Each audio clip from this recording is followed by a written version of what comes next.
My name's Neville Clarence. I come from Pretoria in South Africa. I'm Abu Bakr Ismail, also known as Rashid. I come from Johannesburg in South Africa. I came from a fairly wealthy family where we had 2 black servants. Even as a liberally minded English-speaking white person in the country, my parents didn't really know people other than so-called white people. Even though we grew up as Indians culturally, in South Africa, the government at the time when we grew up had the policy of racial segregation, that Indians and coloureds, that is people of mixed race, and Africans were separated from whites. There were 2 worlds in South Africa. There was the white world and there was the black world. We knew from our education to some degree about apartheid, but we were not exposed to the evils of apartheid. We were exposed to the theory. We often saw the whites living in a certain way, the wealth they had, the privilege they had, and looked at the facilities that we had, and at the same time also looked at the kind of facilities that were available to African children. And we saw that there were differences inside all of it.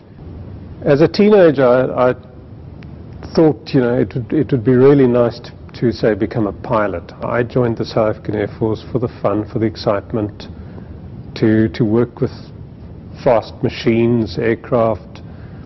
I didn't join the South African Air Force to,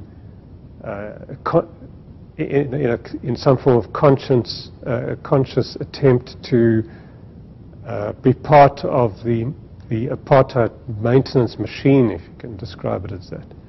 My father often spoke to us about the political situation inside the country, about the policies of the then government, and always said that this was something that needed to be overcome, that we had to resist it. Whilst at university, I was very actively involved and in fact played an increasingly leading role amongst my friends, talking about things, having discussions, etc. And it was through that process that I actually came in contact with the ANC underground, when the children of Soweto were mowed down because of their protests against Afrikaans and against apartheid. For me, the moment had arrived. I went for military training, so this was then the entry into Umkhonto weSizwe. I went for a senior infantry commander's course, and thereafter I did a specialization in military engineering and explosives. In the operational side that I worked with, there was very little political awareness. The pilots used to do a certain mission, they would fly out, they would be given a target, and they'd go out and drop bombs, and they would do a reconnaissance flight afterwards and take photographs and see if they'd hit their target. But there was never a question of really what that target was. How many women and children had you killed in that operation? The Special Operations Unit had been put together very specifically to strike at strategic targets. The ANC was very determined that we wouldn't simply have a racial bloodbath. We targeted the military which upheld the apartheid state. We were fighting what we called a border war against Soviet-backed communist rebels.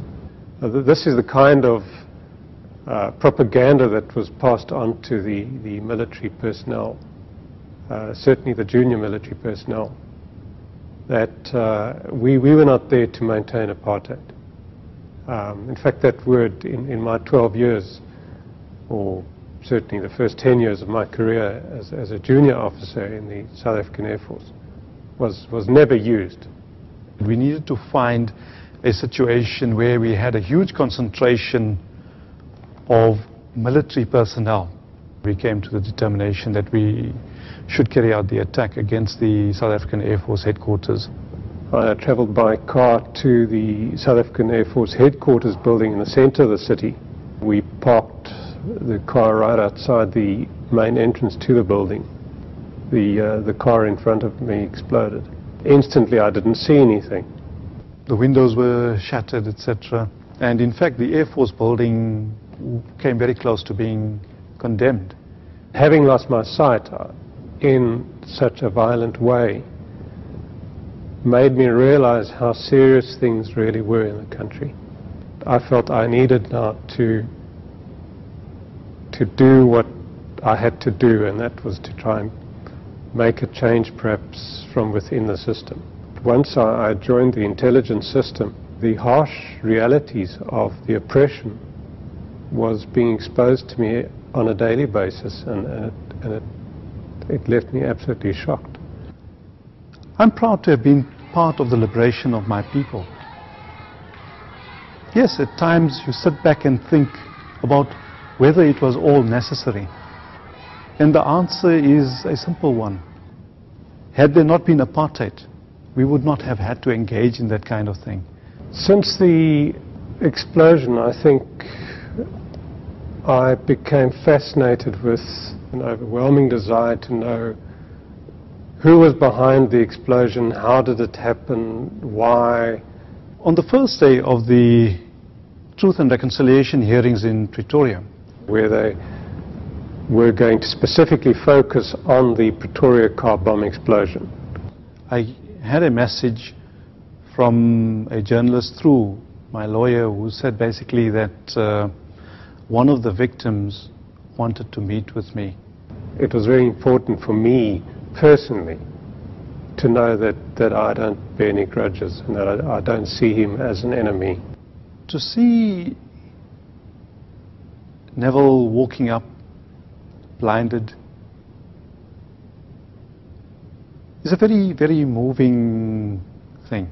It's so relieving to be able to walk around and shake the hand of a person who might have done something against you.